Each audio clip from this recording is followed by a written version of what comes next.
बिस्मिल्लाहिर्रहमानिर्रहीम। अस्सलाम वालेकुम दोस्तों, आप देख रहे हैं मेरा यूट्यूब और फेसबुक चैनल। आज हम दो टॉपिक पर बात करेंगे और एक टॉपिक होगा तहरीक लब्बैक के हवाले से कि तहरीक लब्बैक क्या इस्टेब्लिशमेंट ने बनाई थी या इस्टेब्लिशमेंट की हिमायत हासिल थी,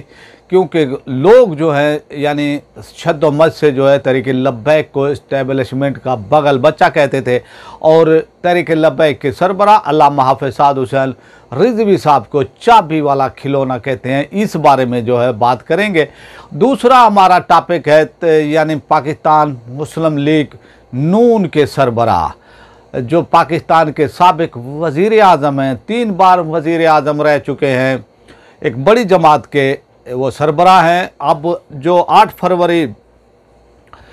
को इलेक्शन हुए हैं और उनकी जमात को जिस तरह से शिकस्त हुई है और जिस तरह से उनके उम्मीदवारों को जिताया जा रहा है अभी तक,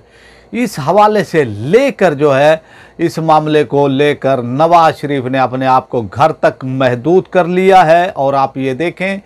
कि यानी नवाज शरीफ को लंदन से लेकर आया गया था और हमेशा से जो है यानी इस्टेब्लिशमेंट की हिमायत हासिल रही है नवाज शरीफ को, और अब भी जो है इस्टेब्लिशमेंट लेकर आई इनको, और ताकि जो है इमरान खान को काउंटर किया जाए, उनका मुकाबला किया जाए। और जिससे भी जो है बात होती थी मुस्लिम लीग नून के रहनुमा से, उनके कारकुनान से, तो वो एक ही बात कहते थे कि भी साड़ी गल हो गई है, हमारी बात हो गई है इस्टेब्लिशमेंट से और चौथी बार वज़ीर आज़म का हल उठाएंगे नवाज शरीफ साहब।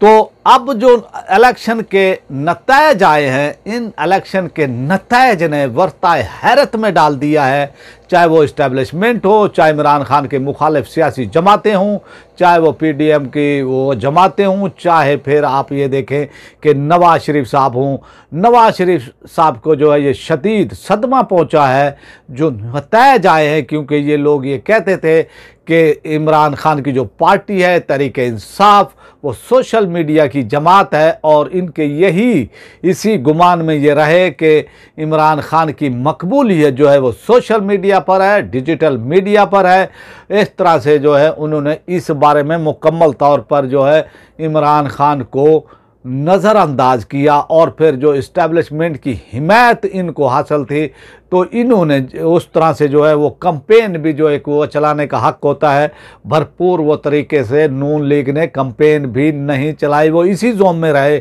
इसी ख्याल में रहे कि साड़ी गल हो गई है, हमारी बात हो गई है इस्टेब्लिशमेंट से और इस्टेब्लिशमेंट ही हमें जो है जिताएगी। तो आपने देखा कि 8 फरवरी को जो नतायज आए और जिस तरह से इब्तदाई नतायज आ रहे थे और तहरीक इंसाफ के हिमायत याफ्ता उम्मीदवारों का एक तांता सा जो है ऐलानात का बंद गया था और फिर इस्टेब्लिशमेंट की यानी उससे जो है फिर इलेक्शन के नतायज रोक दिए गए और फिर फॉर्म 47 को जो है इस्तेमाल वो किया गया और इस तरह से उनकी जीती हुई सीटें तहरीक इंसाफ की वो सीटें PMLN को दे दी गई। और इस तरह से आप ये देखें कि मानसेरा एबटाबाद से नवाज शरीफ साहब हार गए और आप देखें कि 88 से लेकर 2024 तक जो है गढ़ रहा है तहरीक यानी PMLN का एबटाबाद हज़ारा। लेकिन इस बार जिस तरह से इबरतनाक शिकस्त हुई नवाज शरीफ साहब को और फिर उनकी तवक्को के मुताबिक यानी तवक्को के ख़िलाफ़ जो नतायज आए इलेक्शन के, वो भी जो है सरप्राइज था, हैरान कुन था नवाज शरीफ के लिए। और फिर यास्मीन राशिद के मुकाबले में जो है वो हार गए थे और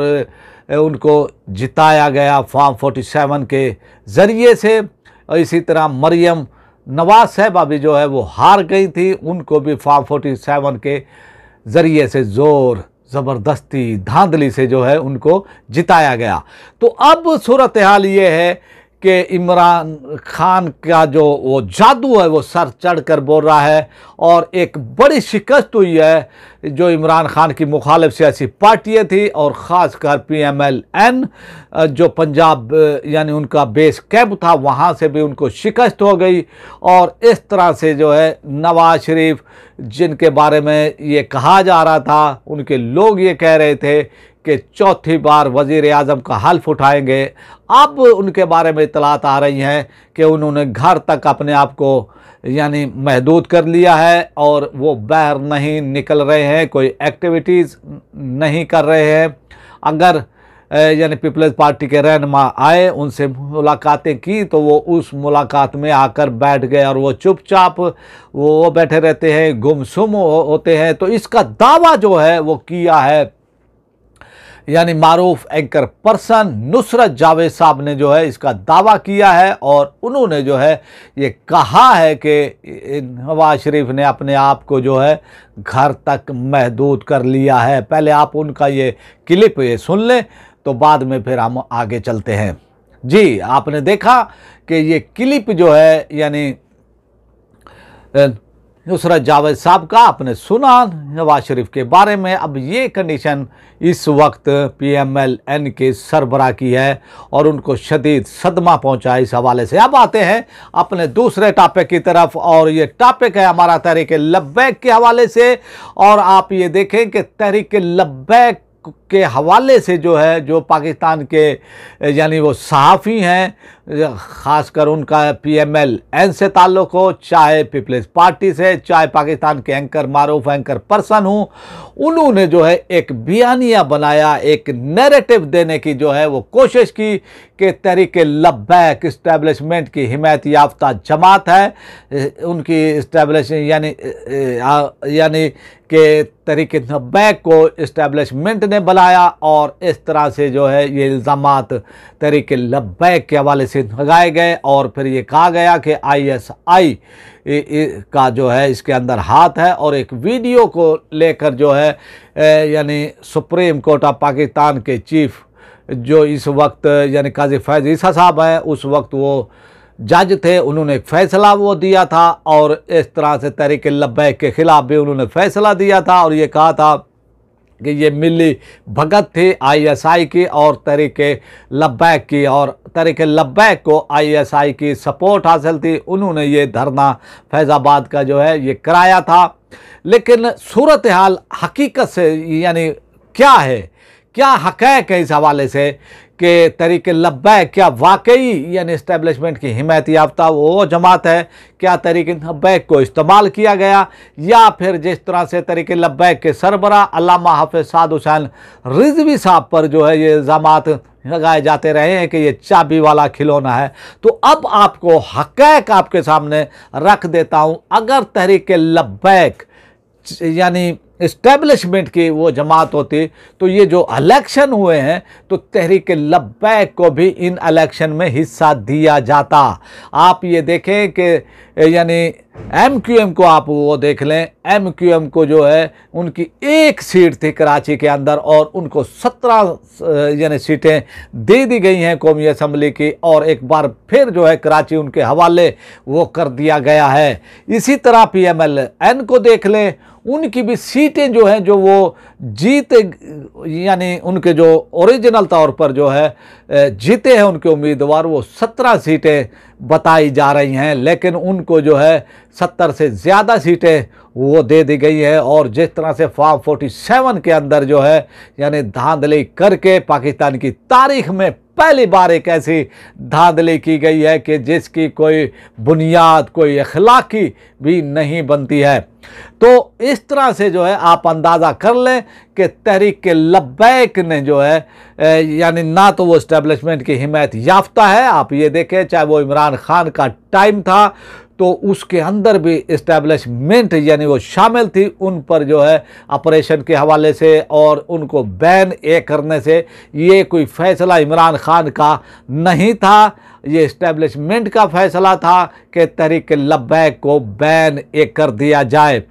क्योंकि पाकिस्तान की अहले सुन्नत जो है वो गालिब अक्सरियत है और उनको इस्टेब्लिशमेंट को अच्छी तरह ये पता है कि ये हमारे कंट्रोल में नहीं है, और अगर ये कुछ यानी सियासी तौर पर ये बढ़ गए आगे तो ये कंट्रोल करना जो है मुश्किल हो जाएगा। तो आपने देखा कि जब तहरीक लब्बैक ने कॉल दी है इंतज़ामिया के लिए, इस्टेब्लिशमेंट के लिए, मसाइल खड़े हो जाते हैं, उनको संभालना मुश्किल हो जाता है। तो इस हवाले से वो खौफ का शिकार है। और अभी भी ये खौफ का आलम ये है कि तहरीक लब्बैक की कई सीटें, पंजाब असम्बली की भी, कौमी असम्बली की भी, सिंध असम्बली की, और इसी वो तरह कराची से कौमी असम्बली की सीटें तहरीक लब्बैक को नहीं दी गई, उनका मंडेट जो है उनको नहीं दिया गया है। और इस तरह से जो है उनको असम्बली से जो है उनको रोका गया है कि तहरीक लब्बैक पार्लियामेंट में ना पहुंच पाए। तो अगर तहरीक लब्बैक इस्टेब्लिशमेंट की वो जमात होती, या तहरीक लब्बैक के सरबराह अल्लामा हाफिज साद हुसैन रिजवी साहब जो है वो अगर यानी चाबी वाले खिलौने होते, तो वो उनकी सीट यानी जो NA50 अटक से जो है यानी उनको वो सीट दे दी जाती और उनको असम्बली में भेजा हो जाता। लेकिन उनको जो है असम्बली में नहीं भेजा गया। इससे साफ ज़ाहिर है तमाम वो साफ़ी हज़रात, तमाम वो एंकर पर्सन जो एक तासब की बुनियाद पर जो है तहरीक लब्बैक के ख़िलाफ़ जो है उन्होंने एक बयानिया वो बनाने की कोशिश की, एक यानी मुहिम वो चलाने की कोशिश की गई कि तहरीक लब्बैक इस्टेब्लिशमेंट की जमात है। लेकिन इन इलेक्शन ने ये साबित किया है, इन इलेक्शन के नतीजे ने ये साबित किया है कि तहरीक लब्बैक ना इस्टेब्लिशमेंट की हिमायत याफ्ता जमात है और ना ही अल्लामा हाफिज साद हुसैन साहब जो है वो चाबी वाला वो खिलौना है। तो अब आपसे चाहते हैं इजाज़त। पाकिस्तान जिंदाबाद।